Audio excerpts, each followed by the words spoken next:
ദൈവത്തിൻ്റെ അതിപരിശുദ്ധമായ നാമം വാഴ്ത്തപ്പെടുമാറാകട്ടെ. To reach the unreached Eden TV നടത്തുന്ന ഈ ശാബത്ത് സ്കൂൾ പഠനത്തിലേക്ക് എല്ലാ മാന്യപ്രേക്ഷകരെയും വീണ്ടും വരുന്ന കർത്താവായ യേശുക്രിസ്തുവിൻ്റെ നാമത്തിൽ സ്വാഗതം ചെയ്തുകൊള്ളുന്നു. ഇന്ന് നമ്മൾ പഠിക്കുന്നത് ഈ കോട്ടിലെ രണ്ടാമത്തെ പാഠമാണ്. അതിൻ്റെ തലവാചകം ഇങ്ങനെയാണ്: ഉടമ്പടി സ്നേഹം. അതിൻ്റെ മനഃപ്പാഠവാക്യം ഇപ്രകാരം പറയുന്നു: യേശു അവനോട്, എന്നെ സ്നേഹിക്കുന്നവൻ എൻ്റെ വചനം പ്രമാണിക്കും, എൻ്റെ പിതാവ് അവനെ സ്നേഹിക്കും, ഞങ്ങൾ അവൻ്റെ അടുക്കൽ വന്ന് അവനോടുകൂടെ വാസം ചെയ്യും. യോഹന്നാൻ്റെ സുവിശേഷം 14-ാം അധ്യായം അതിൻ്റെ 23-ാമത്തെ വാക്യം. ഇതിൻ്റെ ആമുഖത്തിൽ അഗാപ്പെ എന്നും ഫിലോസ് എന്ന് പറയുന്ന വാക്കുകളെക്കുറിച്ചൊരു പഠനമാണ് പഠിപ്പിക്കുന്നത്. ചില പഠനങ്ങൾ ചിലർ പഠിപ്പിക്കുന്നത് അഗാപ്പെ എന്ന് പറയുന്നത് ഒരിക്കലും പ്രാപിക്കാത്തതും മനുഷ്യ പ്രതികരണത്തിൽ നിന്ന് പൂർണ്ണമായും സ്വതന്ത്രമായതുമായ ഏകപക്ഷീയമായ ദൈവത്തിൻ്റെ സ്നേഹത്തെയാണ് അഗാപ്പെ കാണിക്കുന്നത് എന്ന് ചിലർ പഠിപ്പിക്കുന്നു.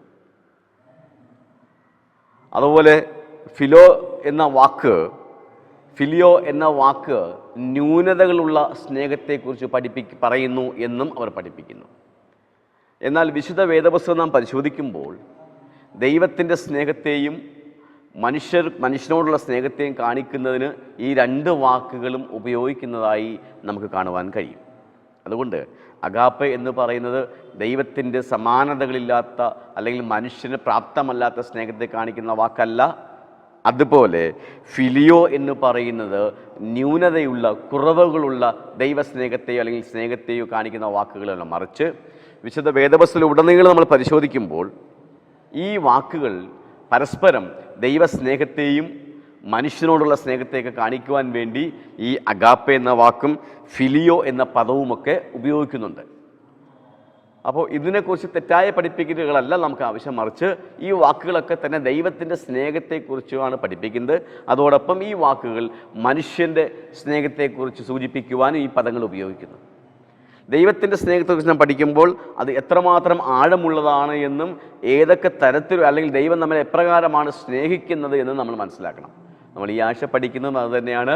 ദൈവത്തിൻ്റെ സ്നേഹം എപ്രകാരമുള്ളതാണ്, അത് ആർക്കൊക്കെയാണ് ലഭിക്കുന്നത്, അത് ലഭിക്കുന്നവർ എന്തൊക്കെ ചെയ്യണം, അല്ലെങ്കിൽ അത് എപ്രകാരം നമുക്ക് ലഭിക്കുന്നു, അതെങ്ങനെ നമുക്ക് നിലനിർത്തിക്കൊണ്ടു പോകാം എന്നീ കാര്യങ്ങളെക്കുറിച്ചാണ് നമ്മൾ ഈ ആഴ്ച ചിന്തിക്കുന്നത്.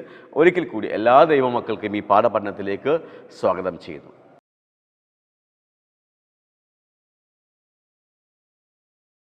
ഞായറാഴ്ചത്തെ ഭാഗത്തേക്ക് വരുമ്പോൾ ദൈവത്തിൻ്റെ നിത്യ സ്നേഹം, ആ തലവാചകത്തിൽ തന്നെ സ്നേഹം എപ്രകാരമുള്ളതാണെന്ന് എടുത്തു പറയുന്നു. ദൈവത്തിൻ്റെ നിത്യ സ്നേഹം അല്ല, ആമുഖത്തിൽ പറയുന്നത് തൻ്റെ ഏകജാതനായ പുത്രനിൽ വിശ്വസിക്കുന്ന ഏവനും നശിച്ചു പോകാതെ നിത്യജീവൻ പ്രാപിക്കേണ്ടതിന് ദൈവം അവനെ നൽകുവാൻ തക്കവണ്ണം ലോകത്തെ സ്നേഹിച്ചു. ഇവിടെ പിതാവ് ലോകത്തെ സ്നേഹിച്ചതാണ് എടുത്തു പറയുന്നത്.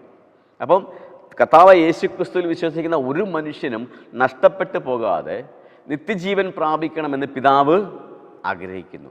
അങ്ങനെ പിതാവ് ആഗ്രഹിച്ചത് കൊണ്ട് തൻ്റെ ഏകജാതനായ പുത്രനെ ഈ ലോകത്തേക്ക് നൽകുവാനും പിതാവ് തീരുമാനിച്ചു. അപ്പം പിതാവ് അത്രമാത്രം ലോകത്തെ സ്നേഹിച്ചു എന്നാണ് പറയുന്നത്. അതുകൊണ്ടാണ് തൻ്റെ പുത്രനെ ഈ ഭൂമിയിലേക്ക് ഇട്ടത്.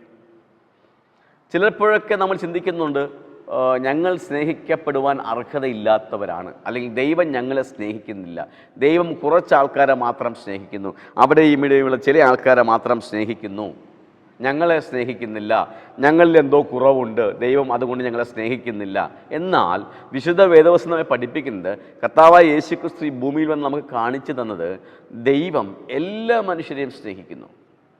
ദൈവം ഇന്ന ആൾക്കാരെ സ്നേഹിക്കുന്നു, ഇന്ന ആൾക്കാരെ വെറുക്കുന്നില്ല, മറിച്ച് ദൈവം സ്നേഹം എല്ലാവർക്കും സൗജന്യമായ സ്നേഹം കൊടുക്കുന്നു.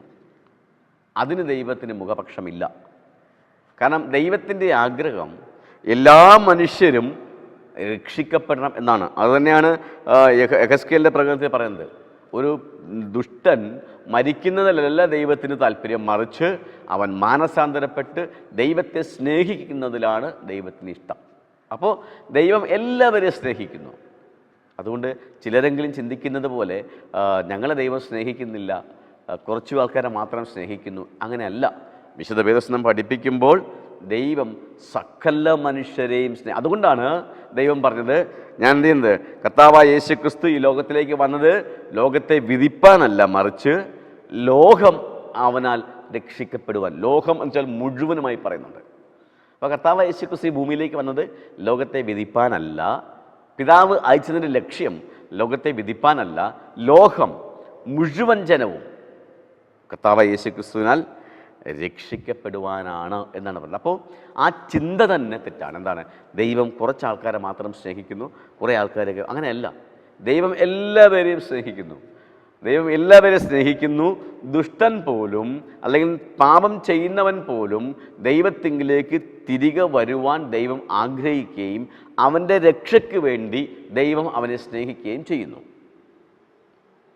അപ്പം ദൈവം ആരെയും പ്രത്യേകമായല്ല സ്നേഹിക്കുന്നത്, എല്ലാവരെയും ഒരുപോലെ സ്നേഹിക്കുന്നു. ദുഷ്ടൻ്റെ തിരിച്ചു വരവിന് വേണ്ടിയും ദൈവം ആരെ സ്നേഹിക്കുന്നു?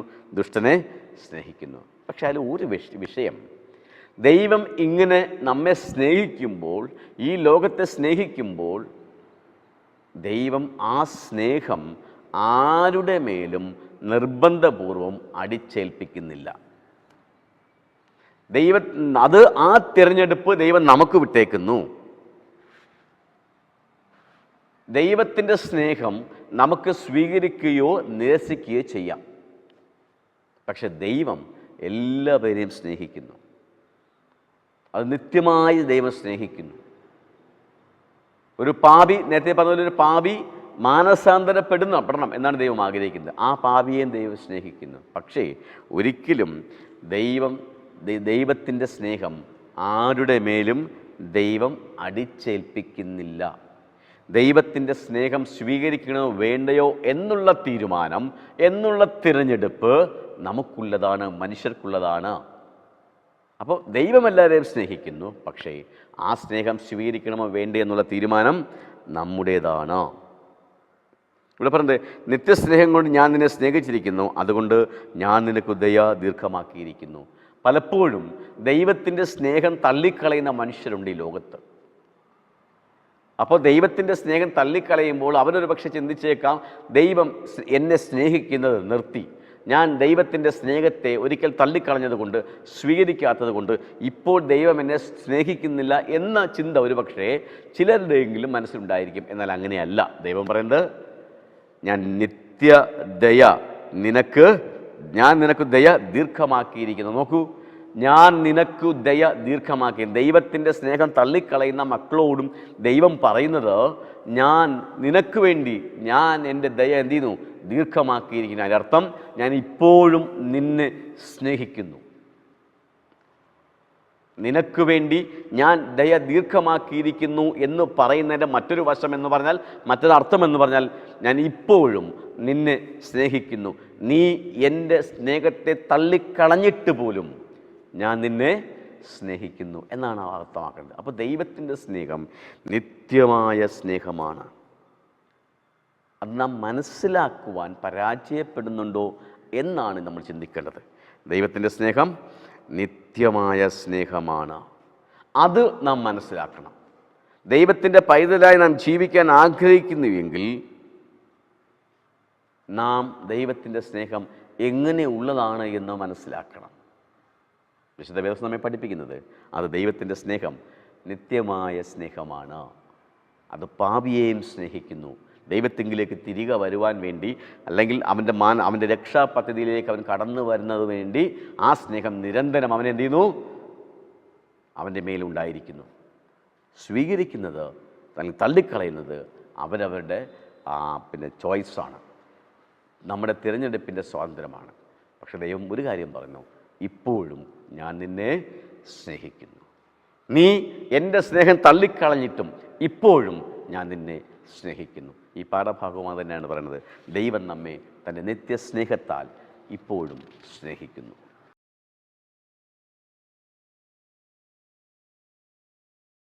ഉടമ്പടി സ്നേഹം, തിങ്കളാഴ്ച പാഠഭാഗം പറയുന്നത് ഉടമ്പടി സ്നേഹമാണ്. നമുക്കറിയാം, വിശുദ്ധ വേദപുസ്തകത്തിൽ എപ്പോഴും കുടുംബ ബന്ധങ്ങളെ കാണിച്ചുകൊണ്ട്, അല്ലെങ്കിൽ പിതാവ് മകനെ സ്നേഹിക്കുന്നത് പോലെ അമ്മ മക്കളെ സ്നേഹിക്കുന്നത് പോലെ, ഭർത്താവ് ഭാര്യയെ സ്നേഹിക്കുന്നത് പോലെ ദൈവം നമ്മെ സ്നേഹിക്കുന്നു എന്നൊക്കെ താരതമ്യം ചെയ്യുന്നുണ്ട്. എന്തിനു വേണ്ടിയെന്ന് ചോദിച്ചാൽ ഒരു സ്നേഹം ഇങ്ങോട്ട് കിട്ടുന്ന സ്നേഹത്തിന് നാം എന്തിനും തിരികെ കൊടുക്കേണ്ടിയിരിക്കുന്നു. അപ്പം ഈ താരതമ്യങ്ങളൊക്കെ തന്നെ ദൈവം നമ്മെ സ്നേഹിക്കുന്നത് കാണിക്കുവാൻ വേണ്ടിയും നാം തിരിച്ച് ദൈവത്തെ സ്നേഹിക്കേണ്ട ആവശ്യകതയും ചൂണ്ടിക്കാണിക്കുന്നു. അപ്പോൾ ദൈവം നമ്മെ സ്നേഹിക്കുന്നു, എന്നാൽ നാം തിരിച്ചും ദൈവത്തെ സ്നേഹിക്കേണ്ടിയിരിക്കുന്നു. അപ്പോൾ അതിനുവേണ്ടി ഈ കുടുംബ ബന്ധങ്ങളെക്കുറിച്ചും അല്ലെങ്കിൽ ഭാര്യ ഭർത്താവിനെ സ്നേഹിക്കുന്നത് പോലെ, മക്കൾ അച്ഛനമ്മമാരെ സ്നേഹിക്കുന്നത് പോലെ, മാതാപിതാക്കൾ മക്കളെ സ്നേഹിക്കുന്നത് പോലെ ദൈവം നമ്മെ സ്നേഹിക്കുന്നു എന്നൊക്കെ എന്ത് ചെയ്യുന്നു, ഒരു താരതമ്യമായി പഠിപ്പിക്കുന്നുണ്ട്, അല്ലെങ്കിൽ വിശുദ്ധ പറയുന്നുണ്ട്. അതിൻ്റെ അർത്ഥം എന്ന് പറയുന്നത് ദൈവം നമ്മെ സ്നേഹിക്കുന്നത് കൊണ്ട് നാം ദൈവത്തെ എന്ത് ചെയ്യണം, സ്നേഹിക്കണം എന്നാണ് പറയുന്നത്. ഇവിടെ ആവർത്തന പുസ്തകത്തിൽ ദൈവത്തിൻ്റെ ജനത്തെ തിരഞ്ഞെടുത്ത ഒരു പ്രത്യേക ഒരു സാഹചര്യം മോശ ഇസ്രായേൽ മക്കളോട് പറയുന്നുണ്ട്. മോശ ഇസ്രായേൽ മക്കളോട് പറയുന്നത്, നമ്മൾ ഇസ്രായേൽ മക്കൾ വലിയൊരു ജാതി ആയതുകൊണ്ടോ അല്ലെങ്കിൽ നിങ്ങൾ വീരശൂര പരാക്രമികളായതുകൊണ്ടോ ഒന്നുമല്ല നിങ്ങളെ തിരഞ്ഞെടുത്തത്. നിങ്ങൾ ബലത്തിൽ കുറവുള്ളവരാണ്, നിങ്ങൾക്ക് ഒരുപാട് ന്യൂനതകളുള്ളവരാണ്. പക്ഷേ നിങ്ങളെ ഞാൻ തിരഞ്ഞെടുത്തു, നിങ്ങളെ ശക്തരാക്കിയത് നിങ്ങളുടെ പിതാക്കന്മാരോട് ഞാൻ ചെയ്ത ഉടമ്പടിയുടെ ഭാഗമാണ്. അപ്പം ദൈവം എല്ലാവർക്കും സ്നേഹം സൗജന്യമായി കൊടുക്കുന്നു. എന്നാൽ അത് സ്വീകരിച്ച് ദൈവത്തിൻ്റെ സ്നേഹത്തിൽ നിലനിൽക്കണമെങ്കിൽ നാം ഉടമ്പടിയുടെ ഭാഗമായി മാറുന്നു. ആ ഉടമ്പടിയുടെ ഭാഗമായി നാം നിലനിൽക്കുന്നുണ്ടെങ്കിൽ അതിന് വ്യവസ്ഥയുണ്ട്.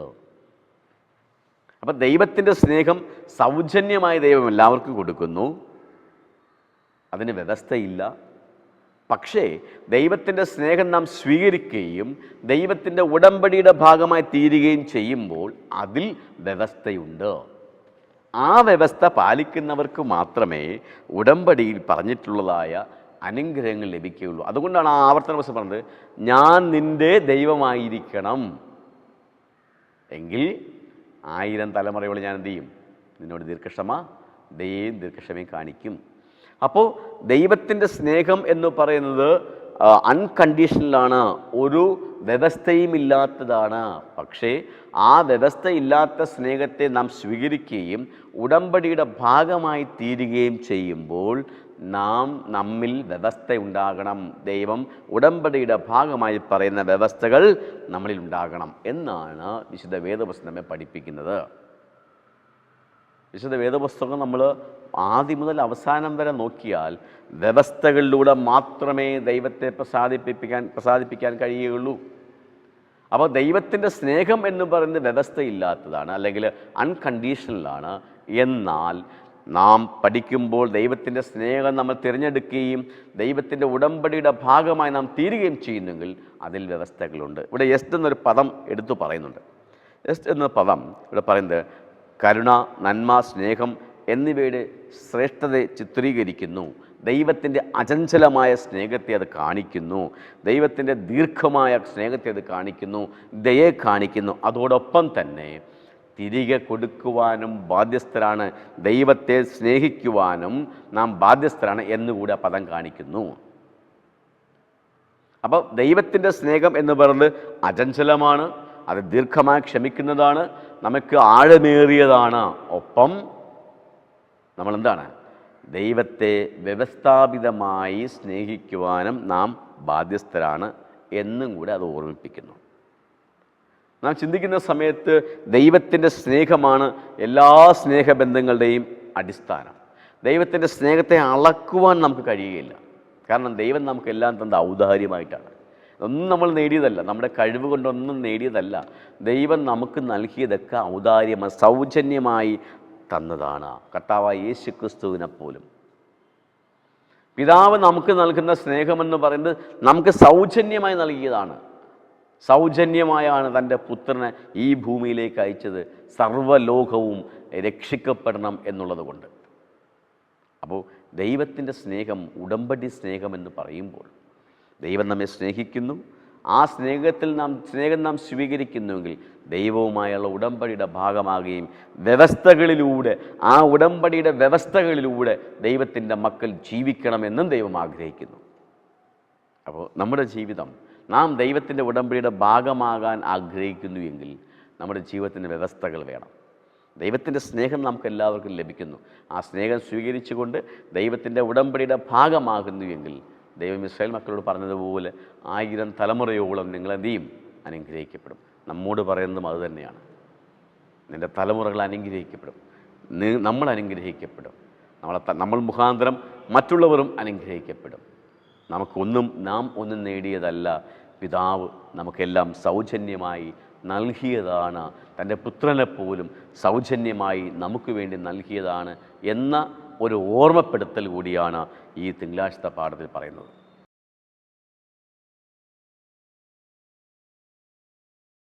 ചൊവ്വാഴ്ചത്തെ ഭാഗം പറയുന്നത് സോപാധിക ബന്ധം. ഇവിടെ ദൈവം താനുമായി ഒരു ഉറ്റ ബന്ധം ഉണ്ടാക്കുന്നതിന് അവൻ ഓരോ വ്യക്തിയെയും വിളിക്കുകയും ക്ഷണിക്കുകയും ചെയ്യുന്നു. അപ്പം ദൈവം എപ്പോഴും ദൈവവുമായി മനുഷ്യർ നല്ല ബന്ധത്തിലായിരിക്കണമെന്ന് ആഗ്രഹിക്കുകയും തൻ്റെ ആത്മാവിനാൽ അതിനവനെ പ്രേരിപ്പിക്കുകയും ചെയ്യുന്നു. പക്ഷേ നേരത്തെ പറഞ്ഞതുപോലെ തിരഞ്ഞെടുപ്പ് നമുക്കാണ്. നമുക്ക് ആ സ്നേഹം അല്ലെങ്കിൽ ആ വിളി അല്ലെങ്കിൽ ആത്മാവിൻ്റെതായ ആ പ്രേരണ നമുക്ക് തള്ളിക്കളയുകയോ സ്വീകരിക്കുകയോ ചെയ്യാം. അപ്പം അങ്ങനെ വരുമ്പോൾ സ്വാഭാവികമായി ചിലപ്പോഴൊക്കെ നമ്മുടെ മനസ്സ് ചിന്ത, ഞാൻ തള്ളിക്കളഞ്ഞാൽ ദൈവം എന്നെ സ്നേഹിക്കുന്നത് നിർത്തി എന്ന് ചിന്തിക്കുന്നവരുണ്ട്. ഹോശയ്യ പ്രവചനത്തിൽ അങ്ങനെ പറയുന്നുണ്ട്, ഈ ജനത്തോട് എനിക്ക് താല്പര്യമില്ല, ഈ ജനത്തെ ഞാൻ നശിപ്പിക്കാൻ പോകുന്നു എന്നൊക്കെ ദൈവം പറയുന്നുണ്ട്. പക്ഷേ അതേ ഹോശയ്യ പ്രവാചകനോട് ദൈവം പറയുന്നുണ്ട്, ഞാൻ എന്ത് ചെയ്യും? ഞാൻ അവരെ ഔദാര്യമായി സ്നേഹിക്കും. എന്താ ഔദാര്യമായി സ്നേഹിക്കുക? ഒന്നും ഇങ്ങോട്ട് പ്രതീക്ഷിക്കാതെ ഞാൻ അങ്ങോട്ട് സ്നേഹിക്കും. ഇങ്ങോട്ടൊന്നും പ്രതീക്ഷിക്കാതെ ഞാൻ അങ്ങോട്ട് സ്നേഹിക്കും. നോക്കൂ, ഹോശയ്യ പ്രവാചകനോട് ദൈവം പറഞ്ഞ് ഇസ്രായേൽ മക്കളുടെ കുറ്റങ്ങൾ ചൂണ്ടിക്കാണിക്കുന്നു.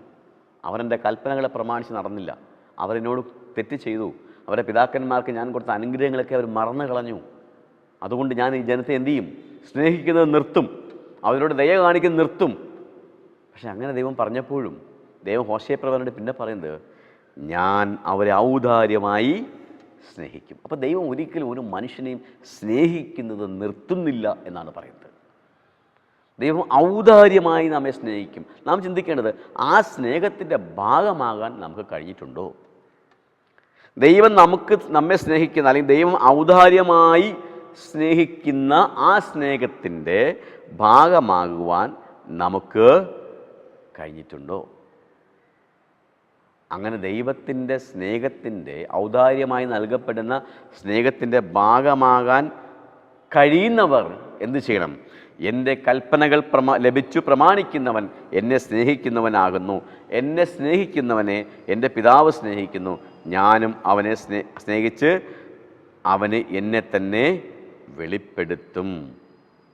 അപ്പോൾ ദൈവത്തിൽ നിന്നും ഔദാര്യമായി ലഭിക്കുന്ന സ്നേഹം സ്വീകരിക്കുന്നൊരു വ്യക്തി എങ്ങനെയായിരിക്കണം? എൻ്റെ കൽപ്പനകൾ ലഭിച്ചു പ്രമാണിക്കുന്നവൻ എന്നെ സ്നേഹിക്കുന്നവനാകുന്നു. അതാണ് തെളിവ്.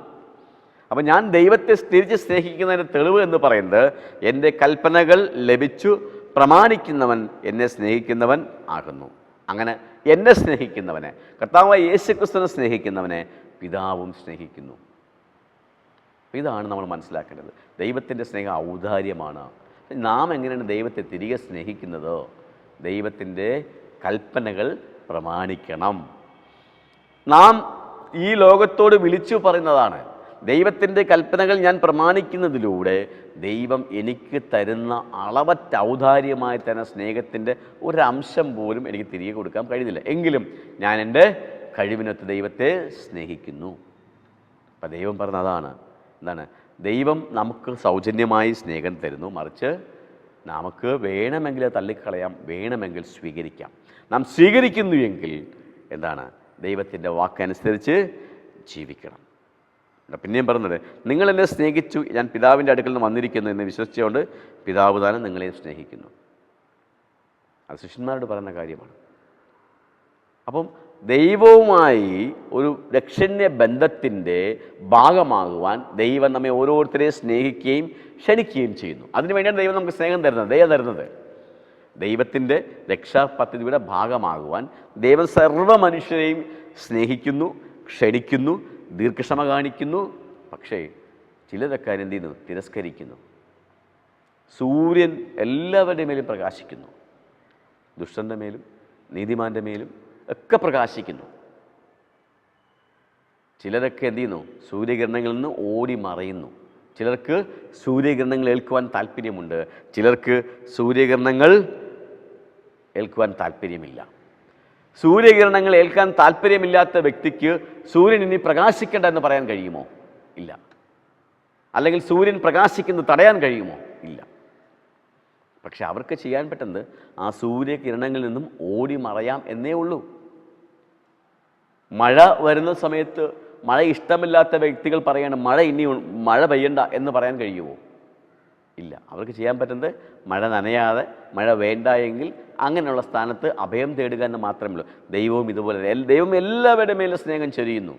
നിങ്ങൾക്ക് വേണമെങ്കിൽ, നമുക്ക് വേണമെങ്കിൽ സ്വീകരിക്കാം, വേണ്ട എങ്കിൽ അതിനെ തിരസ്കരിക്കാം.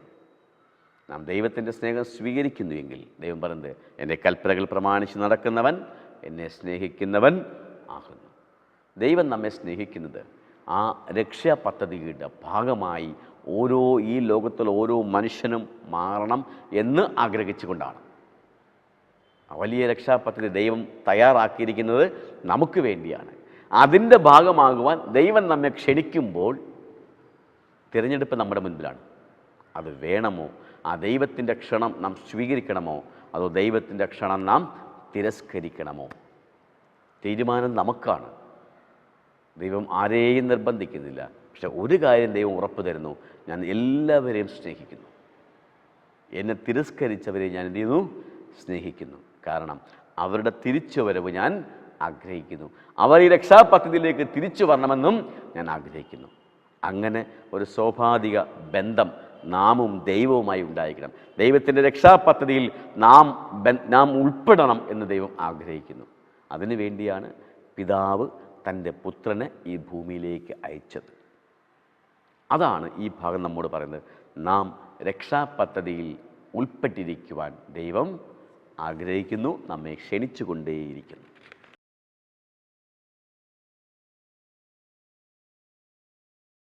ബുധനാഴ്ച ഭാഗത്തിലേക്ക് വരുമ്പോൾ കരുണ നഷ്ടപ്പെടുത്തി എന്നാണ് ഇവിടെ പറയുന്നത്. ദൈവസ്നേഹം നിത്യവും എല്ലായ്പ്പോഴും അനർഹവുമാണ്. എങ്ങനെയായിരുന്നാലും മനുഷ്യന് അതിനെ തള്ളിക്കളയുവാൻ കഴിയും.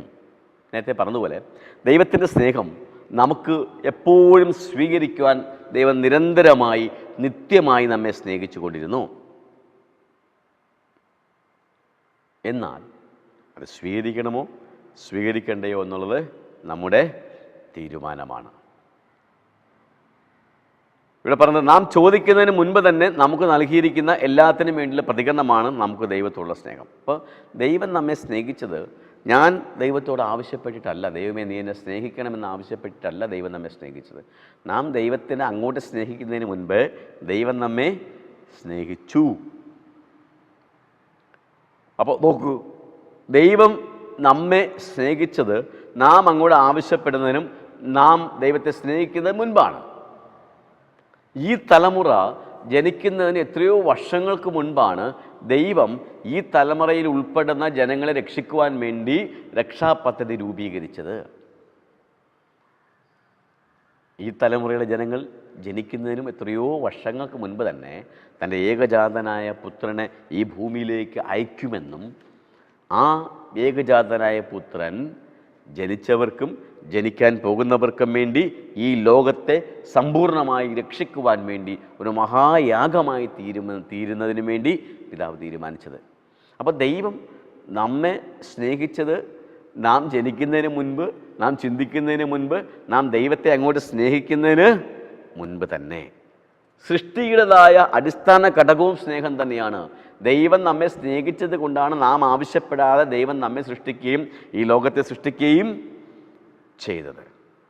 പക്ഷേ അതേ സ്നേഹം ഇപ്പോഴും നിലനിൽക്കുന്നു. അത് സ്വീകരിക്കണമോ വേണ്ടയോ എന്നുള്ളത് നമ്മുടെ തീരുമാനമാണ്. ദൈവം ഒരു കർത്താവ് യേശുക്രിസ്തു ഉപമ പറയുന്നുണ്ട് അല്ലേ. ഒരു യജമാനന് ഒരു ദാസൻ എന്ത് കൊടുക്കാനുണ്ട്? കടം കൊടുക്കുവാനുണ്ട്, അയാൾ കടം വീട്ടാനുണ്ട്. അപ്പോൾ ആ കടം യജമാനെ തിരികെ കൊടുക്കുവാനുള്ള ദാസൻ വന്ന് യജമാനോട് കരഞ്ഞു പറയുന്നു, എനിക്ക് തിരിച്ചടയ്ക്കുവാൻ നിവൃത്തിയില്ല, അതുകൊണ്ട് ആ കടം നീ ഇളവ് ചെയ്തു തരണം എന്ന് പറഞ്ഞു.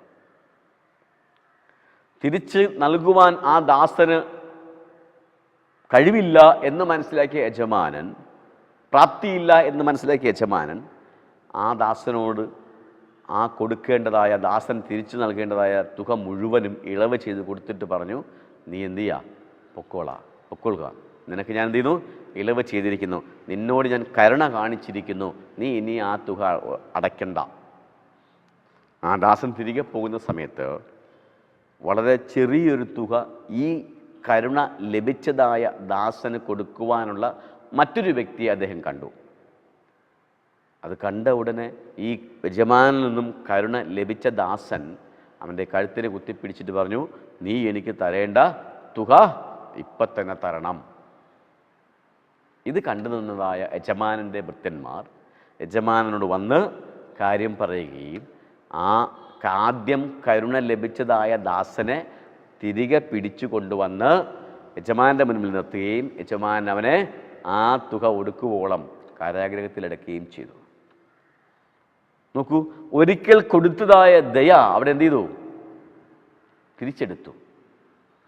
ആ യജമാനൻ തൻ്റെ ദാസന് തിരികെ അടുക്കാൻ അല്ലെങ്കിൽ ആ കടം തിരികെ ഒടുക്കുവാൻ പ്രാപ്തിയില്ല എന്ന് മനസ്സിലാക്കിക്കൊണ്ട് ആ കടം ഇളവ് ചെയ്ത് കൊടുത്തപ്പോൾ തനിക്ക് ലഭിച്ച കരുണയുടെ ഒരംശം അല്ലെങ്കിൽ ദയയുടെ ഒരംശം മറ്റൊരാളുമായി പങ്കുവെക്കുവാൻ ആ ദാസൻ തയ്യാറായില്ല.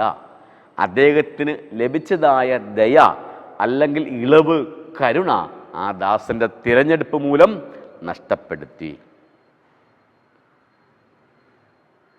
അപ്പോൾ നോക്കൂ, നമ്മുടെ പറയുന്നത് ദാസൻ തൻ്റെ യജമാനൻ്റെ സ്നേഹവും ദയയും തള്ളിക്കളഞ്ഞു.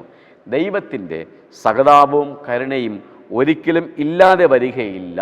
ഒരുവന് അവസാനമായ സഹതാപത്തെയും കരുണയും തള്ളിക്കളയാം, നഷ്ടപ്പെടുത്തുക പോലും ചെയ്യാം.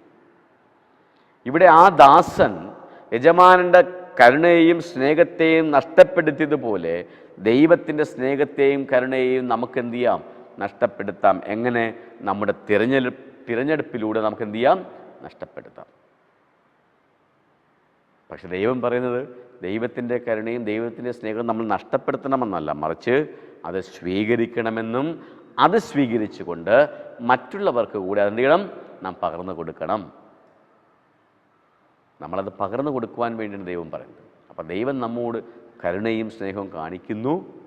ആ കരുണയും സ്നേഹവും നമുക്ക് ലഭിക്കുമ്പോൾ നാം മറ്റുള്ളവരോട് എന്ത് ചെയ്യണം, അതുപോലെ ഇടപെടണം. ഇല്ല എങ്കിൽ കരുണ നഷ്ടപ്പെടുത്തിയ ദാസൻ്റെ അവസ്ഥയിലേക്ക് നാം ഓരോരുത്തരും വീണു പോകും എന്നാണ് ഈ പാഠഭാഗം നമ്മെ ഓർമ്മിപ്പിക്കുന്നത്.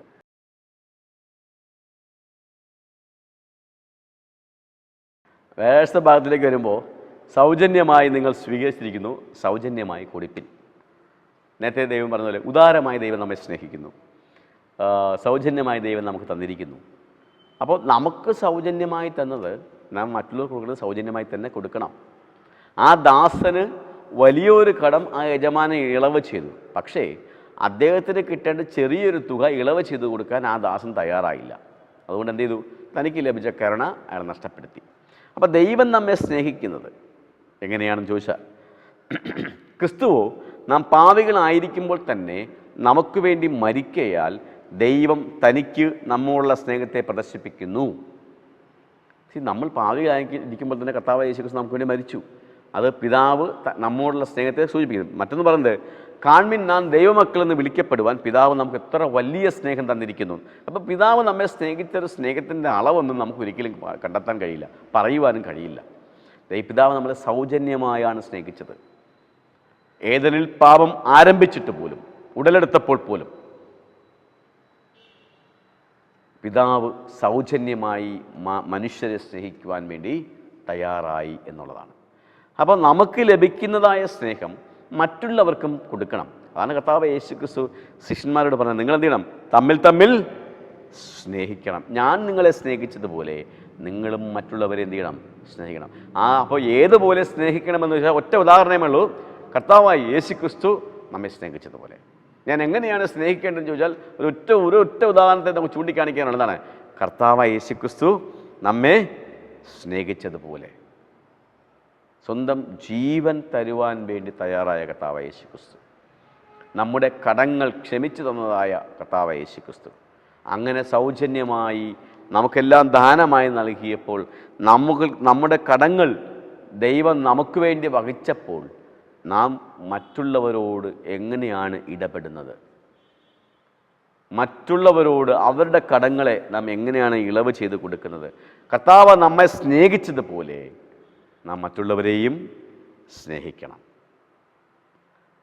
പിതാവ് നമ്മെ സ്നേഹിച്ചതുപോലെ നാം മറ്റുള്ളവരെയും സ്നേഹിക്കണം. നമുക്ക് ലഭിച്ച സ്നേഹത്തെക്കുറിച്ച്, നമുക്ക് ലഭിച്ച കരുണയെക്കുറിച്ച് മറ്റുള്ളവരോട് പറയണം. അവരെയും ആ സ്നേഹത്തിലേക്ക് നയിക്കണം. കാരണം ഈ കരുണയും ഈ ദയയും അവർക്കും ലഭിക്കണം. അവിടെ നാം സ്വാർത്ഥരാകരുത്. നമുക്ക് ലഭിച്ച സ്നേഹവും നമുക്ക് ലഭിച്ച കരുണയും മറ്റുള്ളവർക്ക് കൂടി ലഭിക്കണമെന്ന ഒരു ചിന്ത നമുക്കുണ്ടായിരിക്കണം. നാം അവരെ സ്നേഹിക്കണം. ഈ രക്ഷാപദ്ധതിയിലേക്ക് അവരെ നടത്തുകയും വേണം. പിതാവ് അങ്ങനെയാണ് പറയുന്നത്.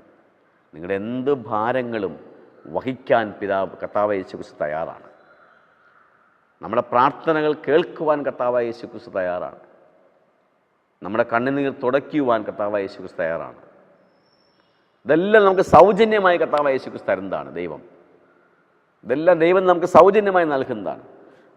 അങ്ങനെ സൗജന്യമായി നമുക്ക് ലഭിക്കുമ്പോൾ നാം മറ്റുള്ളവർക്കും ഇത് സൗജന്യമായി നൽകണം. ആ പിതാവ് ഈ ലോകത്തെ അത്രമാത്രം സ്നേഹിച്ചതുപോലെ മനുഷ്യർ ദൈവത്തെ അങ്ങോട്ട് സ്നേഹിക്കാൻ ആരംഭിക്കുന്നതിന് മുൻപ് തന്നെ പിതാവ് ഈ ലോകത്തെയും മനുഷ്യരെയും സ്നേഹിച്ചതുപോലെ തൻ്റെ ഏകജാതനായ പുത്രനെ ഈ ലോകത്തെ അത്രമാത്രം സ്നേഹിച്ചത് കൊണ്ട് ഈ ലോകത്തിലേക്ക് നൽകിയതുപോലെ, നമ്മെ ഔദാര്യമായി സ്നേഹിച്ചതുപോലെ നാം മറ്റുള്ളവരെ സ്നേഹിക്കണം. ഒപ്പം ആ സ്നേഹം ആ സ്നേഹം നമ്മൾ സ്വീകരിക്കുന്നുവെങ്കിൽ ആ പിതാവിൻ്റെ ഉടമ്പടി ബന്ധത്തിൽ ഏർപ്പെടുവാൻ, ഉടമ്പടിയുടെ ഭാഗമാകുവാനും പിതാവ് ആഗ്രഹിക്കുന്നു. ആ ഉടമ്പടിയുടെ ഭാഗം നാം ആകുന്നു എങ്കിൽ വ്യവസ്ഥയോടുകൂടി ദൈവത്തെ സ്നേഹിപ്പാനും വ്യവസ്ഥയോടുകൂടി ദൈവത്തെ ആരാധിപ്പാനും ദൈവം നമ്മോട് ആഹ്വാനം ചെയ്യുന്നു.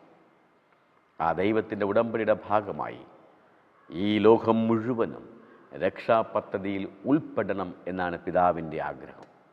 അതിനു വേണ്ടിയാണ് തൻ്റെ ഏകജാതനായ പുത്രനെ പിതാവ് ഈ ഭൂമിയിലേക്ക് അയച്ചത്. ഈ കാലഘട്ടത്തിൽ ജീവിക്കുന്ന നാം ഓരോരുത്തരും ദൈവത്തിൻ്റെ രക്ഷാപദ്ധതിയിൽ ഉൾപ്പെട്ടുകൊണ്ട് ദൈവത്തിൻ്റെ സ്നേഹത്തെ തിരസ്കരിക്കുന്നവരല്ല, അത് സ്വീകരിച്ചുകൊണ്ട് ദൈവത്തിൻ്റെ ഉടമ്പടിയുടെ ഭാഗമായി വ്യവസ്ഥയോടുള്ള ജീവിതം നയിക്കുവാൻ ദൈവം ആഗ്രഹിക്കുന്നു. അതിനായി ദൈവം നമ്മെ സഹായിക്കട്ടെ എന്ന് പറഞ്ഞുകൊണ്ട് ഈ പാഠഭാഗം ശ്രവിച്ചതിന് ദൈവനാമത്തിൽ നന്ദി പറഞ്ഞുകൊണ്ട് നിർത്തുന്നു. ദൈവം നമ്മെ ധാരാളമായി അനുഗ്രഹിക്കുമാറാകട്ടെ. ആമേൻ. നമുക്ക് പ്രാർത്ഥിക്കാം. ഞങ്ങളെ അളവുകൂടാ സ്നേഹിക്കുകയും ഞങ്ങളെ പരിപാലിക്കുകയും ചെയ്യുന്ന സ്വർഗീയ പിതാവാൻ നല്ല ദൈവമേ, കർത്താവെ, അങ്ങയുടെ വചനവുമായി നിൽക്കുവാൻ തന്ന വലിയ കൃപയെ ഓർത്ത് ഞങ്ങൾ അങ്ങയെ സ്തുതിക്കുന്നു, സ്തോത്രം ചെയ്യുന്നു. ദൈവം ഇതെല്ലാം അങ്ങ് ഞങ്ങൾക്ക് സൗജന്യമായി ദാനമായി നൽകിയതാണ് എന്ന ബോധത്തോടുകൂടി, എന്ന തിരിച്ചറിവോടുകൂടി ജീവിക്കാൻ ഞങ്ങളെ സഹായിക്കണമെന്ന് പ്രാർത്ഥിക്കുന്നു. ഇന്ന് ദൈവമേ, ഇതുവരേക്ക് ശ്രവിച്ചു കൊണ്ടുണ്ടായ അങ്ങയുടെ മക്കളെ ഓർത്ത് പ്രാർത്ഥിക്കുന്നു. ദൈവമേ, അവർ അങ്ങയുടെ വചനം ശ്രവിക്കുവാൻ ചിലവഴിച്ച സമയം അവരുടെ ജീവിതത്തിൽ 30, 60, 100 മേനിയായി അനുഗ്രഹങ്ങൾ കൊണ്ടുവരട്ടെ എന്ന് അങ്ങയുടെ അപേക്ഷിക്കുന്ന കർത്താവേ, അതവരുടെ ജീവിതത്തിൽ എപ്പോഴും സന്തോഷവും സമാധാനവും നൽകുന്ന ജീവിതമായി മാറ്റുവാൻ സഹായിക്കണമെന്ന് അപേക്ഷിക്കുന്ന കർത്താവേ, ഇതിൻ്റെ പിന്നിൽ പ്രവർത്തിക്കുന്ന ഈഡൻ ടിവിയും അതിൻ്റെ ടീമിനെ ഓർത്ത് പ്രാർത്ഥിക്കുന്നു. ദൈവം അവർക്ക് നൽകിയ താലന്തുകൾ ദൈവത്തിൻ്റെ വലിയ വേലയ്ക്ക് വേണ്ടി ഉപയോഗിക്കാൻ കൊടുത്ത വലിയ കൃപയെ ഓർത്ത് സ്തോത്രം ചെയ്യുന്നു. എല്ലാ കഴിവുകളും ദൈവത്തിന് വേണ്ടി ഉപയോഗിക്കാൻ സഹായിക്കണമെന്ന് അപേക്ഷിക്കുന്നു. അതിന് സാമ്പത്തികമായി സഹായിക്കുന്ന വ്യക്തിത്വങ്ങളെയും കുടുംബങ്ങളെയും ഓർത്ത് പ്രാർത്ഥിക്കുന്നു. ഇതിനുവേണ്ടി പ്രാർത്ഥിക്കുന്നവർക്ക് വേണ്ടി പ്രവർത്തിക്കുന്നവർക്ക് വേണ്ടി പ്രാർത്ഥിക്കുന്നു കർത്താവേ. അപ്പൻ്റെ കൃപയിൽ ഓരോ മക്കളെയും കാത്തുകൊള്ളമേ. അടിയനെയും താഴ്ത്തി സമർപ്പിക്കുന്നു. അഹങ്കരിച്ചു പോകാതെ, നിഗളിച്ചു പോകാതെ ദൈവത്തിൻ്റെ വേലയിൽ വ്യാപൃതനായിരിക്കാൻ സഹായിക്കണമെന്ന് അപേക്ഷിക്കുന്നു. നൽകിയ എല്ലാ നന്മകൾക്കും സ്തോത്രം ചെയ്യുന്നു. ഇതിൻ്റെ മാനവ മൊത്തം സ്വർഗമേ അവിടുന്ന് കൈക്കൊള്ളണമെന്ന് അപേക്ഷിക്കുന്നു. സകലവും ഞങ്ങൾക്കായി ജീവിക്കുന്ന ക്രിസ്തയേശുവിൻ നാമത്തിൽ ചോദിക്കുമ്പോൾ തന്നെ ആമേൻ.